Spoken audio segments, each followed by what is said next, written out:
কাটছাঁট করে নয় বরং 2024 ও 2025 সালের আমানতের জন্য সম্পূর্ণ মুনাফা চান একীভূত 5 ব্যাংকের কিছু আমানতকারীরা।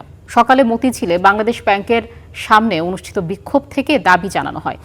আমানতকারীরা বলেন 9 থেকে 11% পর্যন্ত মুনাফা দেওয়ার কথা বলেই ব্যাংকগুলো তাদের থেকে আমানত সংগ্রহ করেছিল। এখন তারা লোকসানের অজুহাত দেখিয়ে মুনাফা কমিয়েছে, যা নজিরবিহীন। অথচ মুদারাবা শর্ত অনুযায়ী শরিয়া ভিত্তিক ব্যাংকের লোকসানের ভাগ কোনোভাবেই আমানতকারীদের ওপর চাপানো যায় না। তাই 2024 ও 2025 সালের পুরো মুনাফা দাবি করেছেন তারা।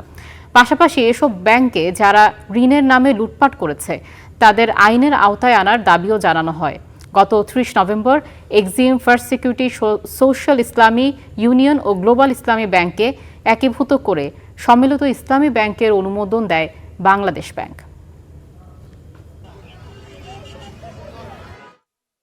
25-24 সাল কোনো ধরনের হেয়ার কাট মানি না এবং খুব তাড়াতাড়ি অতি সত্বর ব্যাংকের লেনদেন স্বাভাবিক করে দিতে হবে। বাংলাদেশ ব্যাংক কিন্তু এখনো পর্যন্ত যারা ঋণ খেলাপি হয়েছে তাদের বিরুদ্ধে কিন্তু দৃশ্যমান কোনো ব্যবস্থা গ্রহণ করতে পারেনি।